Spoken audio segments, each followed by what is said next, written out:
بسم اللہ الرحمن الرحیم۔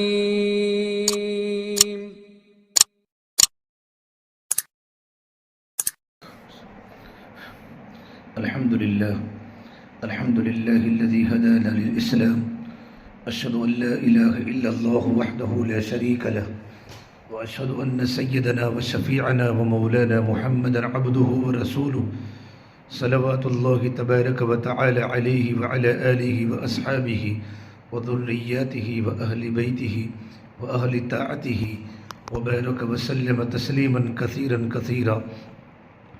أما بعد فأعوذ بالله من الشيطان الرجيم. بسم الله الرحمن الرحيم. نساؤكم حرث لكم فأتوا حرثكم أنى شئتم وقدموا لأنفسكم واتقوا الله واعلموا أنكم ملاقوه وبشر المؤمنين. وقال النبي صلى الله تبارك وتعالى عليه وسلم إن أعظم النكاح بركة وأيسره مؤونة او کما قال النبی صلی اللہ تبارک و تعالی علیہ وسلم. میرے محترم پیارے بھائیوں، میرے نوجوانوں، اکثر مجمع ہمارا دلہوں کا اور جوانوں کا بیٹا ہے جن کی ابھی اس سال نومبر میں، دسمبر میں، جنوری میں نکاح ہونے والے ہیں. 20-22 سال کے نوجوانوں کا مجمع ہے اور وہ بھی ہیں جن کی 1 سال پہلے نکاح ہو چکے ہیں. میں آپ حضرات کے سامنے آج کچھ باتیں ایسی کہنا چاہتا ہوں کہ باتیں کرنے میں بھی تھوڑی مجھے الجھن ہو رہی ہے، لیکن شریعت کی باتیں بتانے میں شرمانا نہیں چاہیے. یہ اللہ تبارک و تعالیٰ کا حکم ہے. میں نے آپ کے سامنے جو کلام پاک کی آیت پڑھی، نساؤکم حرث لکم، تمہاری بیویاں تمہارے لیے کھیتی ہیں. فأتوا حرثکم انا شئتم، سو تم اپنی کھیتی میں آگے والے راستے سے جس طرح سے چاہو آؤ، اور اپنے لیے آگے آخرت میں کام آنے والے اچھے اعمال بھیجو. وقدموا لانفسکم واتقوا اللہ واعلموا انکم ملاقوہ، اور تم اللہ تعالیٰ سے ہر حالت میں ڈرو اور تم اس بات کو جان کر رکھو کہ تم اس اللہ سے ملنے والے ہو. واعلموا انکم ملاقوہ وبشر المؤمنین، اور محمد صلی اللہ علیہ وسلم ایمان والوں کو جنت کی خوشخبری سنا دو. میرے نوجوانوں، ہم سنتے ہیں کہ قرآن پاک میں آخرت کی تیاری اور دینی زندگی گزارنے کے لیے ہر چیز کی رہبری موجود ہے، گائیڈ لائن موجود ہے. اس طرح قرآن پاک میں میاں بیوی کی نجی زندگی، پرسنل لائف کیسی ہونی چاہیے، اس کی بھی رہبری اور رہنمائی موجود ہے.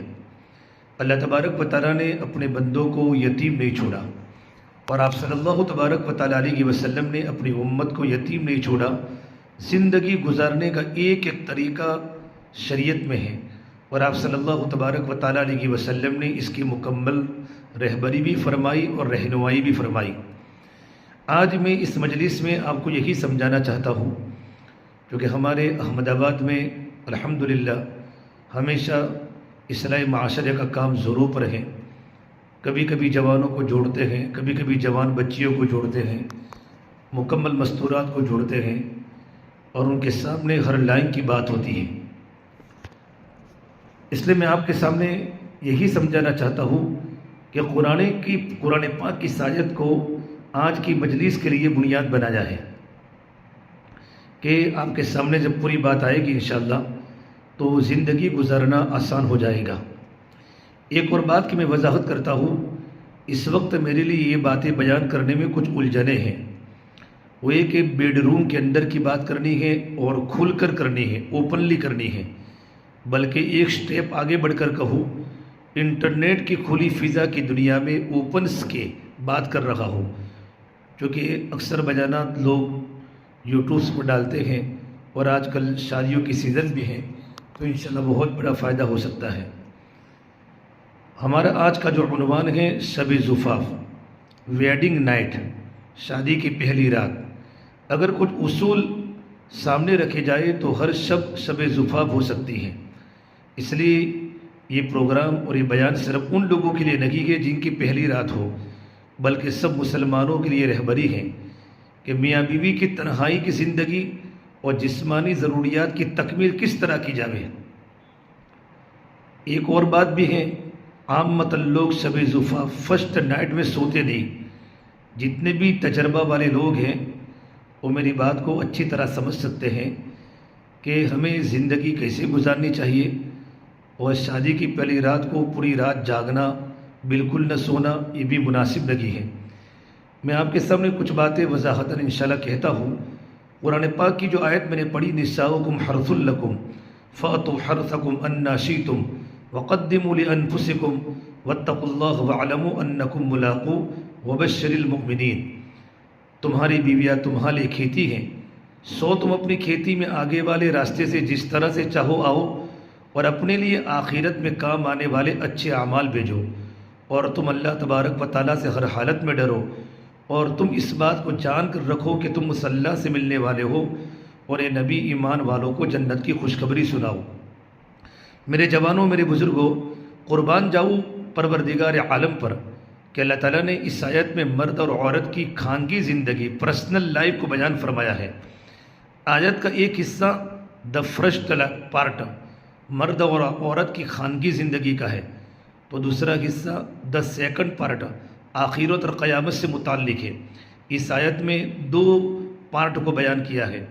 سوچنے کا مقام ہے، ایک ہی قرآن پاک کی آیت کا ایک حصہ بیڈ روم لائف کا ہے، تو دوسرا حصہ قیامت کے میدان کے متعلق ہے۔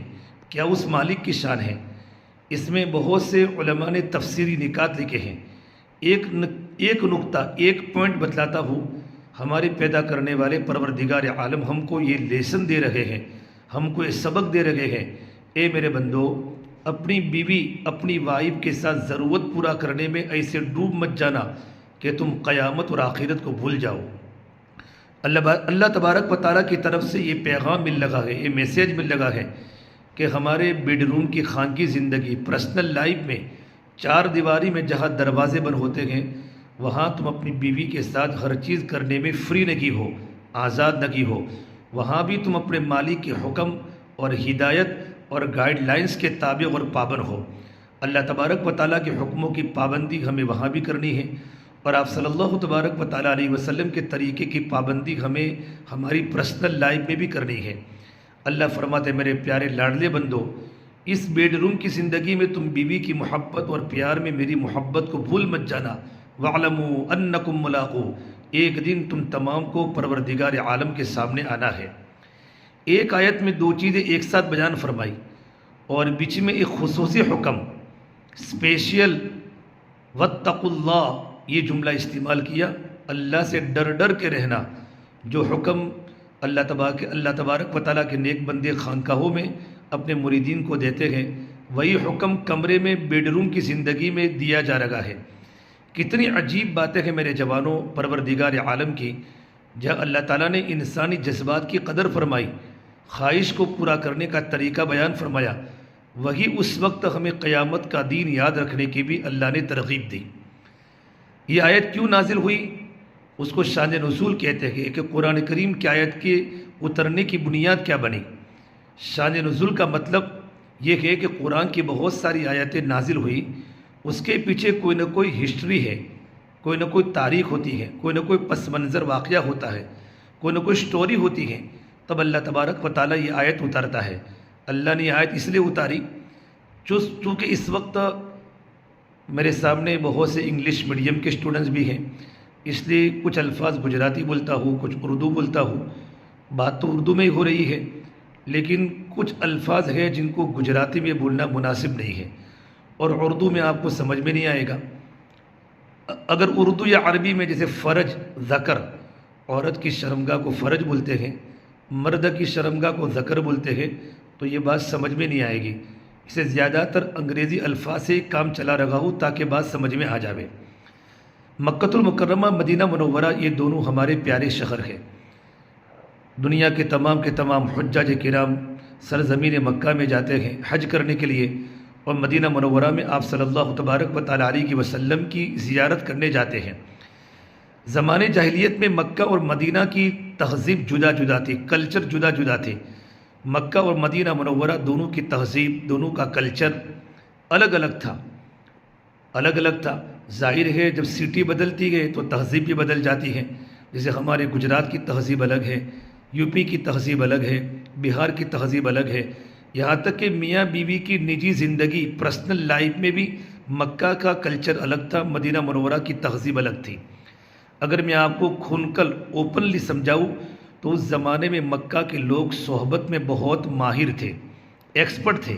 وہ اپنی بیوی کے ساتھ الگ الگ طریقے سے جمع کیا کرتے تھے، سیکس کیا کرتے تھے۔ اور مدینہ کی جو تہذیب، مدینہ کا جو کلچر بالکل الگ تھا۔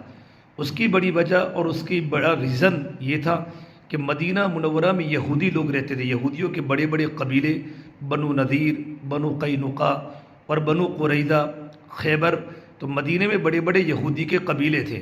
تو مدینہ کے لوگ یہودی کلچر سے متاثر تھے۔ مدینہ میں یہودی لوگ بہت تھے، جیسے میں نے کہا بنو قریظہ، بنو نذیر، بنو قینقاع، خیبر والے وغیرہ، اور ان کی کلچر کا مدینہ پر بڑا اثر تھا، مسلمانوں پر بڑا اثر تھا۔ اور ان لوگوں کی تھنکنگ اور ان لوگوں کی سوچ تھی، اگر کوئی آدمی اپنی بیوی کو الٹا سلا کر اس کی شرمگاہ میں ہم بستری کرے، جمع کرے، اس صورت میں جو حمل ٹھہرے، یعنی بچہ پیٹ میں ٹھہرے، تو بچے کی آنکھ خراب ہوگی یا اس کے جسم میں کوئی نہ کوئی خرابی پیدا ہوگی۔ میں سب کے بیچ میں یہ بات بول رہا ہوں، قرآن کریم کی معتبر تفاسیر کے حوالے سے اور حدیث پاک سے بول رہا ہوں۔ تو یہ بہت بڑی الگ الگ انداز کی سوچ تھی، ڈیفیکلٹ تھنکنگ تھی مکہ المکرمہ والوں کی، مدینہ منورہ والوں کی۔ اب جب دو تہذیبوں میں آپس میں ٹکراؤ ہوتا ہے تب کچھ آواز اڑتی ہے۔ چنانچہ جب صحابہ کرام رضی اللہ تعالیٰ عنہم مکہ المکرمہ سے ہجرت کر کے جب مدینہ منورہ میں آئے تو شادی کے مسائل، میریج ایشوز پیدا ہوئے، اس لیے کہ بہت سے مہاجرین صحابہ کی بیویاں مکہ مکرمہ میں تھی۔ جب ہجرت کے بعد مکہ والوں کی شادی مدینہ میں ہوئی تو اب دو تہذیبیں ایک جگہ جمع ہو رہی ہے، مکہ کی تہذیب، مدینہ کی تہذیب۔ چنانچہ شادی کے بعد کسی مہاجر صحابی نے اپنی بیوی کے ساتھ الگ الگ طریقے سے جمع کرنے کی، ہم بستری کرنے کی کوشش کی، تو ان کی بیوی ایک دم چونک گئی، یہ آپ کیا کر رہے ہیں، یہ تو گندا کام ہے۔ لیکن وہ صحابی کہہ رہے تھے میں نے شادی کی ہے، آئی ہیو میریڈ یو، اس میں کون سی گندگی کی بات ہے، میں نے آپ سے نکاح کیا ہے۔ وہ کہتی ایک ہی راستہ سے، ایک ہی طریقے سے جمع ہوگا، ہم بستری ہوگی، کوئی دوسری چیز نہیں ہے۔ Sorry, only one way and one type. رات وہ کس طرح گزر گئی، لیکن صبح ہوئی تو مدینہ منورہ میں یہی چرچا عام تھا، پورے شہر میں، ٹاک آف دا ٹاؤن، پورے مدینہ منورہ میں یہی بات کا چرچا تھا کہ مکہ والے کیسے لوگ ہیں کہ بیوی کے ساتھ ایسا گندا کام کرتے ہیں۔ چنانچہ مسئلہ پیارے آقا حضرت محمد مصطفیٰ صلی اللہ تبارک و تعالیٰ علیہ وسلم کی خدمت اقدس تک پہنچ گیا۔ آپ صلی اللہ تبارک و تعالیٰ علیہ وسلم سب خبر رکھتے تھے، حدیث شریف میں ہے، معاشرے میں، سماج میں، سوسائٹی میں جو مسائل، جو ایشوز ظاہر ہوتے ہیں، اس پر اللہ کے نبی کی باریک نظر ہوتی تھی، ڈیپ واچ ہوتی تھی۔ آپ ایک ایک چیز کو اپنے معاشرے میں دیکھتے تھے۔ اس وقت تو فیصلے سیدھے ڈائریکٹ آسمان سے اترتے تھے۔ آپ صلی اللہ تبارک و تعالیٰ علیہ وسلم نے محنت کر کے بڑا مدینہ منورہ کا معاشرہ پاکیزہ بنایا تھا اور پوری دنیا کی انسانیت کا نمونہ بنایا تھا۔ اس لیے اس وقت تو آپ صلی اللہ تبارک و تعالیٰ وسلم کے پاس ڈائریکٹ آسمان سے وحی آتی تھی۔ ایک صحابی حضور اکرم صلی اللہ تبارک و تعالیٰ علیہ وسلم کی وفات پر بہت زیادہ غم ظاہر کرتے ہوئے فرماتے ہیں، افسوس زمین والوں کا آسمان والوں سے کانٹیکٹ ختم ہو گیا، یعنی وحی کا نازل ہونا اور قرآن کا اترنا بند ہو گیا۔ جب تک رحمت للعالمین محمد عربی صلی اللہ تبارک و تعالیٰ علیہ وسلم دنیا میں موجود تھے، تب تک تمام مسائل براہ راست آسمان سے حل ہوتے تھے۔ بہرحال میرے جوانوں، حضرت جبرائیل علیہ السلام اللہ کے یہاں سے پیغام لے کر آئے، میسیج لے کر آئے اور مسئلے کا حل بتایا، اور دائمی حل، پرماننٹ سولوشن تھا، قیامت تک کے لیے اللہ نے فیصلہ کر دیا۔ نساؤکم حرث لکم، یہ آیت اتری، فأتوا حرثکم انا شئتم، تمہاری بیویاں تمہاری کھیتی ہیں، سو تم اپنی کھیتی میں آگے والے راستے سے جس طرح سے چاہو آؤ۔ اللہ تعالیٰ نے کتنی پیاری مثال، ایگزامپل دی۔ ایک تو کھیت، فارم ہوتا ہے، دوسری چیز بیج، سیڈ ہوتا ہے، اور تیسری چیز کھیتی کرنے والا کسان، فارمر ہوتا ہے۔ یہ اللہ تعالیٰ نے عورت کو کھیت، باغ اور باڑی کو فارم سے تعبیر کیا۔ Your wife and your life partner is a form for you, یعنی تمہاری بیوی تمہاری زندگی کی ساتھی تمہارے کھیت ہے، اور شوہر کسان ہے، ہسبینڈ از اے فارمر، اور شوہر اپنی منی بیوی کے اندر ڈالتا ہے، بیج ہے وہ۔ مالک نے ہم کو یہ سمجھایا، اللہ تعالیٰ نے، تمہاری بیوی تمہارے کھیت ہے، تم جس طریقے سے بھی اس کے ساتھ کرنا چاہو کرو، لیکن صرف آگے والے حصے کے اندر ہی۔ یہ اللہ تعالیٰ نے قرآن میں قیامت تک کے لیے فیصلہ فرما دیا، یہ شریعت کی طرف سے رہنمائی ہے۔ آیت میں انا شیتم، انا کیف کے معنی میں ہے، یعنی جس طریقے سے تم کو اپنی باڑی میں آنا ہے، چاہے اصل دروازے سے آؤ، چاہے داہنی طرف سے آؤ، چاہے بائیں طرف سے، چاہے پیچھے کی طرف سے، چاہے چل کر چاہے بیٹھ کر، لیکن آنا ہے باڑی میں، اس کے علاوہ کسی اور جگہ نہیں جانا ہے۔ یہ قرآن کا بتایا ہوا دائمی حل، پرماننٹ سولوشن ہے، اور قیامت تک آنے والے انسانوں کے لیے گائیڈ لائنس موجود ہے، رہنمائی موجود ہے۔ میرے جوانوں، لوگوں میں ایک غلط فہمی ہوتی ہے۔ غلط فہمی کیا ہوتی ہے؟ میں غلط فہمی کو دور کرنا چاہتا ہوں۔ وہ یہ کہ بہت سے لوگ سمجھتے ہیں کہ اپنی بیوی کے پیچھے کی جگہ میں بھی جمع کرنا، ہم بستری کرنا صحیح ہے، یعنی پیچھے کے راستے میں۔ اسلام میں اس کی بالکل اجازت نہیں ہے، یہ حرام ہے، کبیرہ گناہ ہے۔ اچھی طرح اس مسئلے کو سمجھ لو۔ آپ صلی اللہ تبارک و تعالی علیہ وسلم نے افشا فرمایا، ابو داؤد شریف کی روایت ہے کہ جو بھی نوجوان، جو بھی آدمی اپنی بیوی کے ساتھ پیچھے کے راستے میں جمع کرے، ہم بستری کرے، وہ ملعون ہے، اس پر اللہ تبارک و تعالیٰ کی طرف سے لعنت ہے۔ دوسری حدیث پاک میں فرمایا اللہ کے نبی صلی اللہ تبارک و تعالیٰ علیہ وسلم نے، جو آدمی کسی مرد یا عورت کے ساتھ پیچھے کے راستے میں عمل کرے، پروردگار عالم اس کی طرف نظر بھی نہیں فرمائیں گے۔ یہ صحیح ترمذی کی روایت ہے۔ اس لیے میرے جوانوں، اس سے بچنے کی سخت ضرورت ہے۔ آج ہمارا معاشرہ یورپ کی طرف جا رہا ہے، یورپ کے خطرناک زہریلے معاشرے کی طرف آج ہماری نظر ہے۔ اللہ ہماری حفاظت فرماوے۔ سوشل میڈیا کا زمانہ ہے، سوشل میڈیا میں دیکھ کر انسان غلط طریقے سے اپنی بیوی کے ساتھ ضرورتیں پوری کرتا ہے۔ یہ اللہ کی بارگاہ میں بہت بڑا کبیرہ گناہ ہے۔ جب بات نکلی ہے تو ایک مسئلہ اور بتلا دوں۔ جو آیت ابھی میں نے تلاوت کی، اس کے اوپر یہ آیت ہے، وَيَسْأَلُونَكَ عَنِ الْمَحِيضِ قُلْ هُوَ أَذًى فَاعْتَزِلُوا النِّسَاءَ فِي الْمَحِيضِ وَلَا تَقْرَبُوهُنَّ حَتَّى يَطْهُرْنَ فَإِذَا تَطَهَّرْنَ فَأْتُوهُنَّ مِنْ حَيْثُ أَمَرَكُمُ اللَّهُ إِنَّ اللَّهَ يُحِبُّ التَّوَّابِينَ وَيُحِبُّ الْمُتَطَهِّرِينَ۔ اس آیت کا ترجمہ، صحابہ اے نبی صلی اللہ تبارک و تعالی علیہ وسلم تم سے حیض کے بارے میں سوال کرتے ہیں، جو ہر مہینے ماسک آتا ہے۔ اے نبی، تم ان کو جواب میں کہو، وہ حیض تو گندی چیز ہے، سو حیض کی حالت میں تم عورتوں سے الگ رہو۔ جب تک وہ عورتیں حیض سے پوری طرح پاک رہو، وہاں تک جمع کرنے کے لیے، ہم بستری کرنے کے لیے ان کے پاس مت جاؤ۔ پھر جب وہ عورتیں پوری طرح حیض سے پاک ہو جائے تو ان عورتوں کے پاس اسی طریقے سے جاؤ جس طریقے، یعنی جگہ سے جانے کا اللہ نے تم کو حکم دیا ہے۔ پروردگار عالم یقیناً توبہ کرنے والوں سے محبت رکھتے ہیں اور خوب پاک صاف رہنے والوں کو پسند کرتے ہیں۔ ان اللہ یحب التوابین ویحب المتطہرین۔ میرے جوانوں، یہ بھی بہت اہم سوال ہے، امپورٹنٹ کویشچن ہے۔ حضرت صحابہ کرام نے اللہ کے نبی صلی اللہ تبارک و تعالی علیہ وسلم سے پوچھا، مدینہ منورہ میں حیض یعنی MC کے بارے میں الگ الگ کلچر تھی، الگ الگ تہذیب تھی، الگ الگ کلچر تھا۔ یہودی لوگ سمجھتے تھے جن دنوں میں عورت کو حیض آئے وہ ان دنوں میں جانور کی طرح ہے، چنانچہ اس کو گھر میں رکھنا بھی یہودی پسند نہیں کرتے تھے۔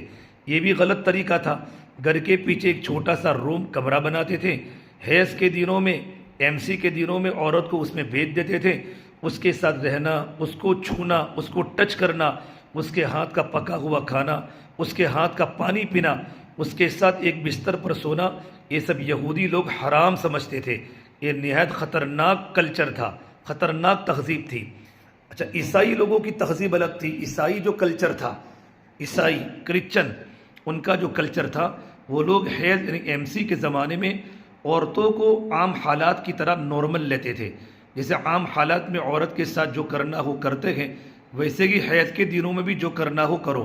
لہذا صحابہ کرام رضی اللہ تعالیٰ عنہم اجمعین نے حضور اکرم صلی اللہ تبارک و تعالیٰ علیہ وسلم سے اس کے بارے میں پوچھا۔ آج میرے جوانوں، ہماری کمی ہے۔ ہمارے ہاں بڑے بڑے علماء کی تعداد ہے، مفتیان کرام ہیں ماشاءاللہ، تب بھی ہم اس اپنی لائف کے بارے میں ہم علماء سے سوالات نہیں کرتے۔ حالانکہ قرآن کریم میں، حدیث میں زندگی کی ہر طریقے کی رہبری موجود ہے۔ ہم جتنی باتیں پوچھیں گے انشاءاللہ تو شریعت کی روشنی میں جو بھی کام ہوگا وہ کیا ہوگا؟ عبادت ہوگا۔ تو صحابہ نے سوال کیا حیض MC کی حالت یعنی جو پیریڈ ہوتا ہے عورت کے ساتھ کیسے رہنا چاہیے؟ تو اللہ تبارک و تعالیٰ کی طرف سے اس کا جواب آیا قل هو اذن فاعتزلوا النساء فی المحیض۔ اے محمد صلی اللہ تبارک و تعالیٰ علیہ وسلم، اے میرے نبی، تم ان کو جواب میں کہو کہ حیض تو گندی چیز ہے، حیض کی حالت میں تم عورتوں سے الگ رہو۔ کتنی زبردست رہنمائی، گائیڈ لائنز فرمائی کہ حیض کی حالت میں عورت کے ساتھ جیما، ہم بستری نہیں ہونا چاہیے، باقی ایک بستر پر سونا، جیما سے بچنے کا اطمینان ہو تو ناف کے ڈوٹی کے اوپر والے حصے اور گھٹنوں کے نیچے والے حصے سے فائدہ اٹھانا بھی جائز ہے۔ اسی طرح اس کے ہاتھ سے پکا ہوا کھانا، اس کے ہاتھ کا پانی پینا، اس کے ساتھ گھر میں رہنا سب درست ہے۔ اللہ کے نبی صلی اللہ تبارک و تعالیٰ علیہ وسلم صدیقہ عائشہ رضی اللہ تعالیٰ کے ساتھ حیض کے دنوں میں ایک بستر پر سوتے تھے۔ اب بتاؤ آپ صلی اللہ تبارک و تعالیٰ علیہ وسلم سے زیادہ پاک کون ہو سکتا ہے؟ میری جوانوں، ہماری شریعت بڑی معتدل شریعت ہے۔ اللہ نے اس امت کو بیلنس والی امت بنائی ہے، نیچرل بنائی ہے۔ وَكَذَلِكَ جَعَلْنَاكُمْ أُمَّةً وَسَطًا، اسی طرح ہم نے تم کو ایک نیچرل، ایک معتدل درمیانی امت بنایا ہے۔ یہودی والی سختی بھی نہیں، عیسائیوں جیسی آزادی بھی نہیں، یہ ہے اسلام۔ ہماری شریعت میرے بھائیوں کتنی نرالی اور کتنی پیاری ہے۔ اچھا، حیض کی حالت میں بیوی کے ساتھ جماع کرنا حرام ہے۔ بڑے بڑے ڈاکٹروں کی بات ہے، حکیموں کی بات ہے، اگر کوئی آدمی MC کے زمانے میں اپنی بیوی کے ساتھ ہم بستری کرے اور اس کی وجہ سے حمل ٹھہرے تو اس بچے میں جسمانی اعتبار سے کوئی عیب اور نقص ہونے کا خطرہ لگا رہتا ہے۔ بچے میں کوئی نہ کوئی بیماری، کوئی نہ کوئی عیب پیدا ہونے کا خطرہ ہے۔ اللہ سلامت رکھے۔ آج بہت سے گھروں میں جو بچے معذور پیدا ہوتے ہیں، معذور بچہ پیدا ہونے کا ایک سبب، ایک ریزن یہ بھی ہے کہ حیض کی حالت میں مرد اپنی بیوی سے ہم بستری کرتا ہے۔ اسی طرح نفاس کہ بچے کے پیدا ہونے کے بعد آنے والا خون، جس کی کم سے کم مدت کچھ نہیں، 1 سیکنڈ کے لیے بھی آ سکتا ہے، زیادہ مدت 40 دن ہے، اس دوران بھی صحبت کرنا، بیوی سے ہم بستری کرنا حرام ہے۔ یہ آیت کے متعلق کچھ ضروری باتیں میں نے آپ کے سامنے کہی۔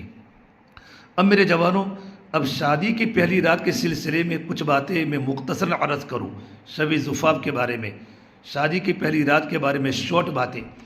ایک سوال یہ ہوتا ہے کہ آج کل جو ہمارا معاشرے میں کمرہ سجانا، کمرے کو ڈیکوریشن کرنا، بیڈ روم میں ڈیکوریشن کرنا کا قانون ہے، تو اس کے بارے میں علماء کرام، مفتیان کرام نے اس سوال کے جواب میں لکھا ہے کہ شریعت کی حد میں رہ کر بغیر فضول خرچی کے کمرے کی سجاوٹ، ڈیکوریشن کرنا جائز ہے، لیکن اس میں پبلسٹی نہیں ہونی چاہیے، دکھلاوا نہیں ہونا چاہیے۔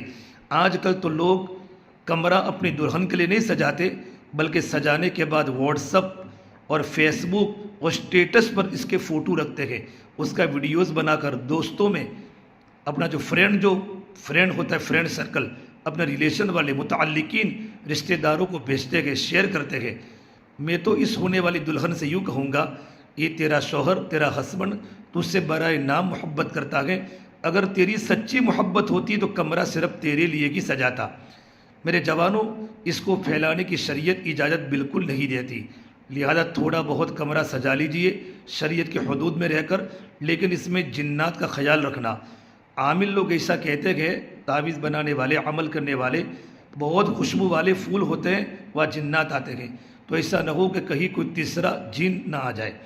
ہمارے پالمپور کے علاقے میں الحمدللہ ایسا معاشرہ بنا ہے کہ کمرہ سجانا ہمارے جوان جانتے نہیں ہیں، جیسا کمرہ کا ویسے ہی کمرہ ہوتا ہے، ایک پھول نہیں لگتا، نہ کوئی نئی چادر لگتی ہے، بلکہ جیسا ہمارا کمرہ تھا اسی کمرے میں جا کر میاں بیوی سو جاتے ہیں۔ اللہ کا کرم ہے، ہمارے بڑوں کی، ہمارے بزرگوں کی بڑی قربانیاں ہیں، اور آج تک نکاح کے مسئلے میں ہمارے علماء بڑے سلجھے ہوئے ہیں، ان کی باریک نگاہیں ہیں، جب کوئی چھوٹی بات ان کے سامنے آتی ہے فوراً جوڑ کر کے دلہوں کو جمع کر کے، دلہن کو جمع کر کے، ان کے ماں باپ کو جمع کر کے ان کو ایک ایک بات قرآن و حدیث کی روشنی میں سمجھاتے ہیں۔ الحمدللہ قوم میں اطاعت کا جذبہ کے لوگ مان لیتے ہیں۔ ایک خاص بات میں بتا دوں، ایک بہت اہم امپورٹنٹ بات سناؤ، وعدہ کرو انشاءاللہ عمل کریں گے۔ یہ میاں بیوی کے جو تعلقات ہیں، ریلیشن شپ ہے، وہ 2 فرد کے درمیان ہے، بٹوین 2 پرسن، میاں اور بیوی کے درمیان۔ بیوی اپنے شوہر کو سب چیزیں دل کھول کر کہے، شوہر اپنی بیوی کو دل کھول کر کہے، لیکن اس کو اپنے دوسرے فرینڈوں کے سامنے بیان کرنا، دوستوں کے سامنے بیان کرنا، رات کی پوری کارگزاری دوسروں کو بتلانا، میں نے رات اپنی بیوی کے ساتھ ایسا کیا، اور بیوی اپنی سہیلیوں کو بتاوے میں نے اپنے شوہر کے ساتھ ایسا کیا، یہ بہت ڈینجر خطرناک گناہ کا کام ہے، اس سے بہت بچنا چاہیے۔ آج کل دوست بھی پوچھتے ہیں، بہت بڑی بری بات ہے، یہ گندا معاشرہ ہے، یہ چیزیں گندی ہے، شرم کے خلاف ہے۔ آپ کو میں دو حدیث سناتا ہوں۔ ایک حدیث پاک میں نبی کریم صلی اللہ تبارک و تعالی علیہ وسلم فرمایا، اللہ کے نزدیک سب سے بڑی امانت جس میں انسان خیانت کرتا ہے وہ یہ ہے کہ اپنی بیوی کے ساتھ ہم بستری کرے، پھر اس کی داستان، اس کی سٹوری لوگوں کے سامنے بیان کرے۔ یہ کتنی بڑی خیانت ہے۔ دوسری حدیث، قیامت کے دن اللہ تبارک و تعالیٰ کے نزدیک سب سے برا مرد یا سب سے بری عورت وہ ہیں جو اپنی بیوی یا اپنے شوہر کے ساتھ ہم بستری کرے اور اپنی نجی باتیں لوگوں کے سامنے بیان کرے۔ اس لیے میں ہر شوہر اور ہر بیوی سے ریکویسٹ کرتا ہوں، اپنی داستان، اپنی سٹوری کسی کو بیان مت کرو، اور دوستوں اور سہیلیوں سے کہوں گا آپ اس طرح کے سوالات اپنے دوست سے، دلہا دلہن سے نہ کیا کریں۔ میرے جوانوں، دوستوں کی عادت ہوتی ہے کہ رخصتی کے بعد 2-3 دوست ولیمے کے وقت پوچھتے ہیں کیا ہوا، کیسا رہا۔ ہمارے ایک دوست سے کسی نے پوچھا تو ناراض ہو کہنے لگے، کسی مولانا سے پوچھ، اگر جائز ہو تو میری بیوی کو تیرے پاس بھیج دوں۔ یہ کیا پوچھ کرتا رہتا ہے، چوپ چاپ بیٹھا رہے، اس سے کوئی سوال نہ کرے، کوئی کومنٹری بیان نہ کرے۔ یہ ہماری شریعت میں بہت بڑا گناہ اور بہت بری بات ہے۔ ایک بہت اچھا عمل ہے، حضور اکرم صلی اللہ تبارک و تعالی علیہ وسلم کی بیٹی، جنت کی عورتوں کی سردار حضرت فاطمہ الزہرا رضی اللہ تعالیٰ کا نکاح حضرت علی کے ساتھ ہوا۔ نکاح کے بعد اللہ کے نبی صلی اللہ تبارک و تعالی علیہ وسلم خود حضرت علی کے گھر تشریف لے کے داماد کے گھر، اور ایک خاص اسپیشل عمل کیا۔ وہ عمل ہر باپ کے لیے کرنا سنت ہے، انشاءاللہ اس کی برکت پوری زندگی دیکھیں گے۔ یہ عمل یہ ہے، جب اللہ کے نبی صلی اللہ تبارک و تعالی علیہ وسلم نے حضرت علی کا نکاح حضرت فاطمہ سے کر دیا تو آپ ان کے گھر تشریف لے گئے اور حضرت فاطمہ سے کہا تھوڑا پانی لاؤ۔ چنانچہ وہ ایک لکڑی کے پیالے میں پانی لے کر حاضر ہوئی۔ آپ صلی اللہ تبارک و تعالی علیہ وسلم نے پیالہ ان سے لے لیا اور ایک گھونٹ پانی منہ مبارک میں لے کر پیالے میں ڈال دیا اور فرمایا آگے آؤ۔ وہ سامنے آ کر کھڑی ہو گئی تو اللہ کے نبی صلی اللہ تبارک و تعالی علیہ وسلم نے ان کے سینے اور سر پر وہ پانی چھڑکا اور فرمایا اللہم انی اعیدھا بک وذریتھا من الشیطان الرجیم، اور اس کے بعد فرمایا میری طرف پیٹ کرو۔ چنانچہ وہ پیٹ کر کے کھڑی ہو گئی تو آپ صلی اللہ تبارک و تعالی علیہ وسلم نے باقی پانی بھی یہی دعا پڑھ کر اپنی بیٹی فاطمہ کی پیٹھ پر چھڑک دیا۔ اس کے بعد آپ صلی اللہ تبارک و تعالی علیہ وسلم نے حضرت علی رضی اللہ عنہ کی جانب رک کر کے فرمایا پانی لاؤ۔ حضرت علی فرماتے ہیں میں سمجھ گیا جو آپ چاہتے ہیں، چنانچہ میں نے بھی پیالہ پانی کا بھر کر پیش کیا۔ آپ صلی اللہ تبارک و تعالی علیہ وسلم نے فرمایا آگے آؤ۔ میں آگے آ گیا۔ آپ نے وہی کلمات پڑھ کر اللہم انی اعیدھا بک وذریتھا من الشیطان الرجیم پڑھ کر پیالے میں کلی کر کے میرے سر اور سینے پر پانی کے چھینٹے دیے، پھر فرمایا پیٹھ پھیرو۔ میں پیٹھ پھیر کر کھڑا ہو گیا۔ آپ صلی اللہ علیہ وسلم نے پھر وہی کلمات پڑھ کر اور پیالے میں کلی کر کے میرے مونڈوں کے درمیان پانی کے چھینٹے دیے۔ اس کے بعد فرمایا اب اپنی دلہن کے پاس چلے جاؤ۔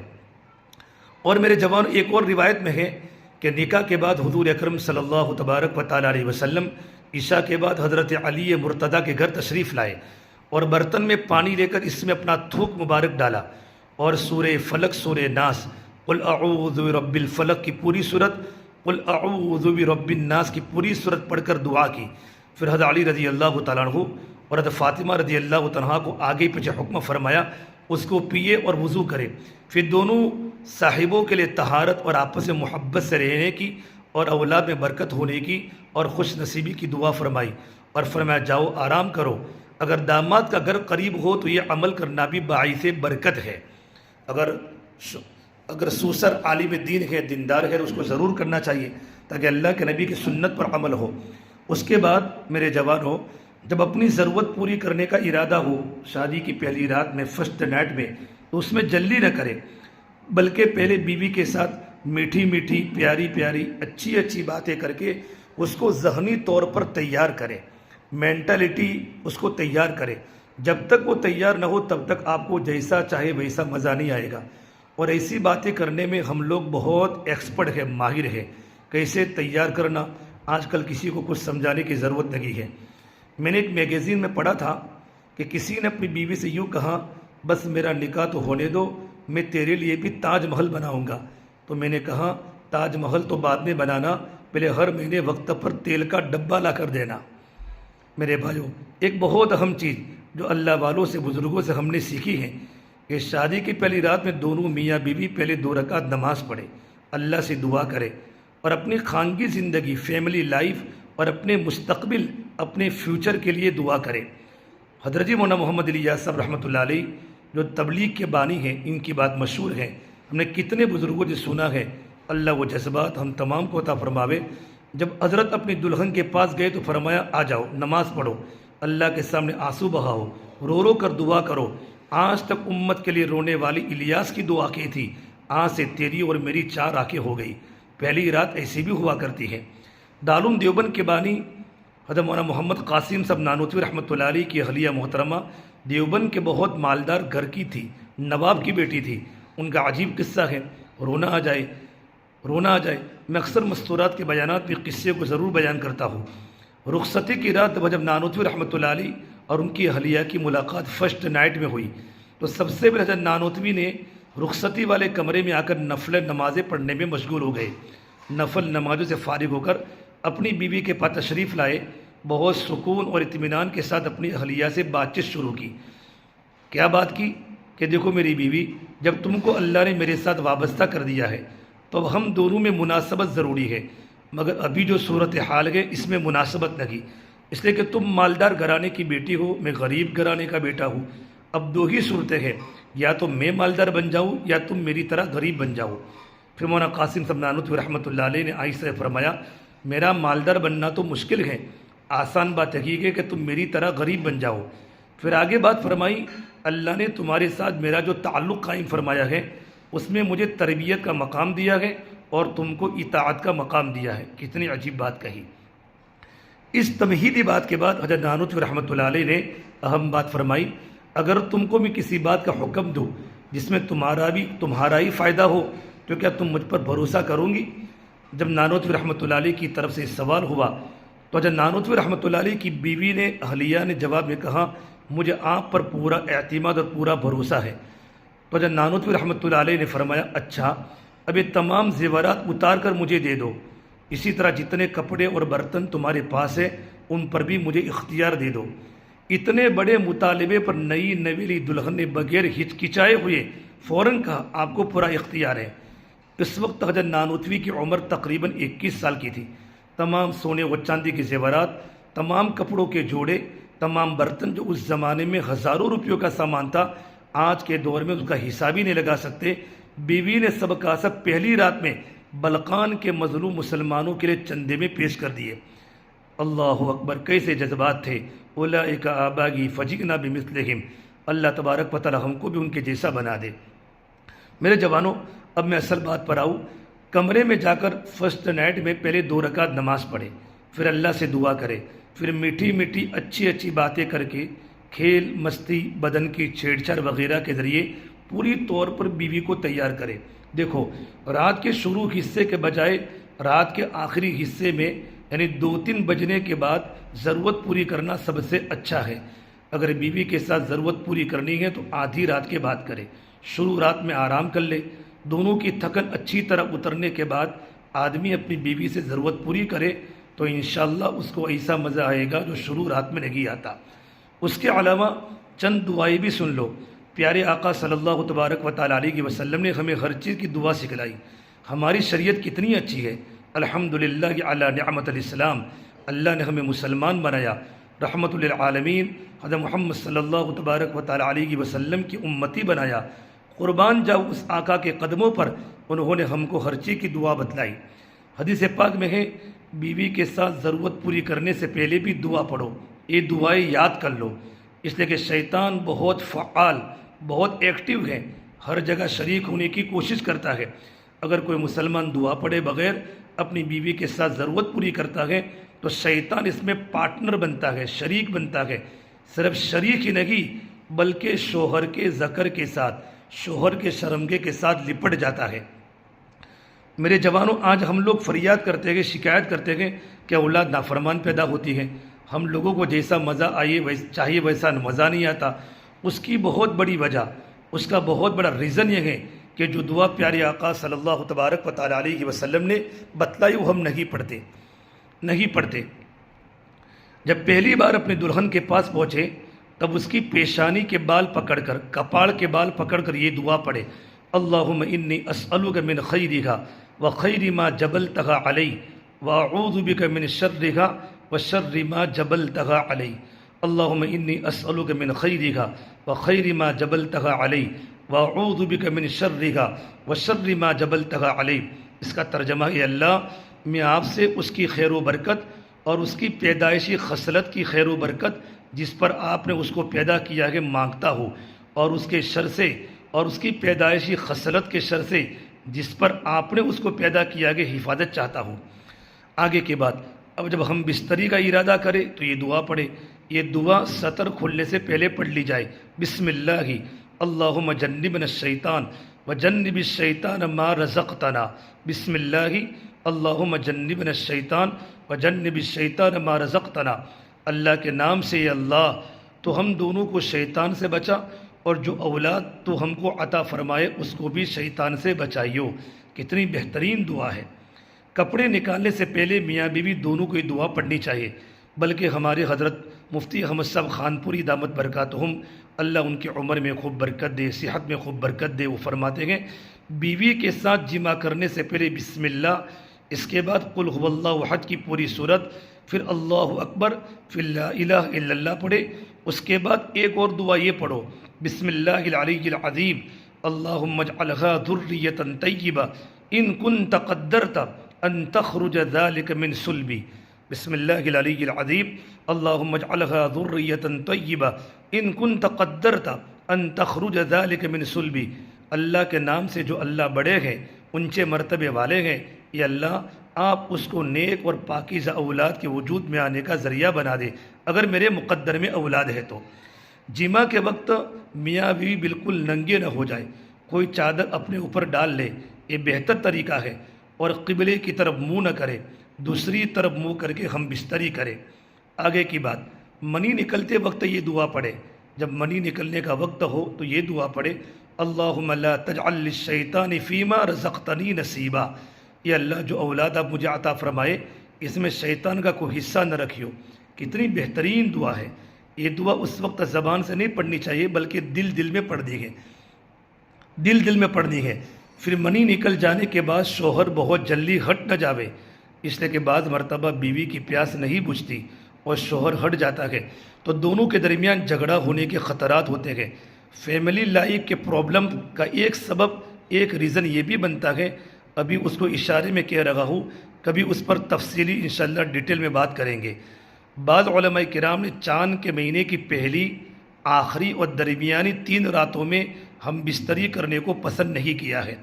جمعہ کی رات یا دین میں نماز جمعہ سے پہلے بعض علماء نے ہم بستری کو مستحب لکھا ہے۔ 4 راتوں کے بعد ایک رات صحبت کرنا انصاف کا تقاضا ہے۔ 3 راتیں گزرنے کے بعد 4تھی رات میں اپنی یا عورت کی ضرورت کے حساب سے اس مدت کو کم زیادہ کر سکتے ہیں۔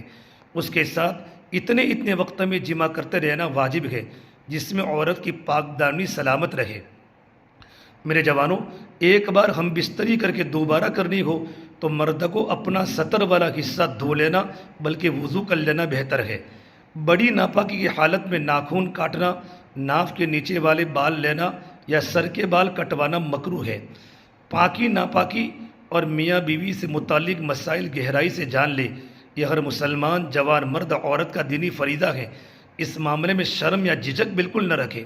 دینی امور معلوم کرنے کے بارے میں شرم کرنے کی اللہ تبارک و تعالیٰ کی طرف سے اجازت نہیں ہے۔ بعض نوجوان پہلی رات کو لذت کی دنیا میں ایسے ڈوب جاتے ہیں کہ پوری رات جاگ کر گزار کر فجر کی نماز سے پہلے سو جاتے ہیں، جس میں فجر کی نماز قضا ہو جاتی ہے۔ غلط ہے۔ جس جمعہ کے نتیجے میں نماز قضا ہوئی اس سے پیدا ہونے والی اولاد پر برے اثرات مرتب ہوتے ہیں۔ میرے جوانوں، ایک بہت نازک بات بتا دوں. بہت سے لوگ پوچھتے ہیں کہ شوہر کا جو ذکر ہے، اس کی شرمگاہ ہے، کیا بیوی چوم سکتی ہے یا منہ میں لے سکتی ہے؟ کھلم کھلا اوپنلی بات کرتا ہوں. بہت عام ہو رہا ہے. جس زبان سے ہم قرآن پڑھے، اللہ کا نام لے، کلمہ پڑھے، جن ہونٹوں سے اللہ کے نبی پر درود پڑھے، ان ہونٹوں کے ذریعے ایسا کام کرنا یہ بہت خراب اور بے شرمی کی بات ہے. جانوروں جیسا والا عمل ہے. اس سے رکنے کی سخت ضرورت ہے. آئندہ کبھی موقع ملے گا میں انشاءاللہ اس کے نقصانات آپ کو بتلاؤں گا. اب دیکھو، جب انسان صحبت کرتا ہے تو اس میں پہلے مدی نکلتی ہے، پھر بعد میں منی نکلتی ہے. جب جوش ہوتا ہے تو مدی نکلتی ہے، وہ ناپاک ہے. جب دونوں مستی کریں گے تو مدی نکلتی ہے. مدی کے بغیر مزہ نہیں آ سکتا. اس حال میں اگر بیوی نے مرد کی شرمگاہ کو منہ میں لیا تو ساری ناپاکی اس کے منہ میں آئے گی، اور اگر مزی نہ بھی نکلی تب بھی یہ کام ٹھیک نہیں ہے. اسی طرح شوہر بیوی کی شرمگاہ کو چاٹے، بوسہ دے، یہ بھی شریعت کی نظر میں صحیح نہیں ہے. فتاوی رحیمیہ میں مفتی عبدالرحیم صاحب لاجپوری رحمۃ اللہ علیہ نے باقاعدہ اس پر ایک تفصیلی سوال و جواب لکھا ہے. اس کا خلاصہ ہے کہ بے شک شرمگاہ کا ظاہری حصہ پاک ہے، لیکن یہ ضروری نہیں کہ ہر پاک چیز کو منہ لگایا جاوے اور منہ میں لیا جاوے، اس کو چوما جاوے اور چاٹا جاوے. ناک کی رطوبت پاک ہے تو کیا ناک کے اندرونی حصے کو زبان لگانا، اس کی رطوبت کو لیٹ کو منہ میں لینا پسندیدہ چیز ہو سکتی ہے اور اس کی اجازت ہو سکتی ہے؟ نہیں ہو سکتی. نمبر 2، مقعد، پاخانہ کا مقام جہاں سے انسان استنجا کرتا ہے، ظاہری حصہ بھی ناپاک نہیں، پاک ہے، تو کیا اس کو چومنے کی اجازت ہوگی؟ نہیں، ہرگز نہیں. اسی طرح عورت کی شرمگاہ کو چومنے اور زبان لگانے کی اجازت نہیں، سخت مکروہ اور گناہ ہے. کتوں اور بکروں وغیرہ جانوروں کی عادت کے مشابہ ہے. اگر شہوت کا غلبہ ہو تو صحبت کر لے. غور کیجئے، جس منہ سے پاک کلمہ پڑھا جاتا ہے، قرآن مجید کی تلاوت کی جاتی ہے، درود شریف پڑھا جاتا ہے، اس کو ایسے کام میں استعمال کرنے کو دل کیسے بایو گوارا کر سکتا ہے؟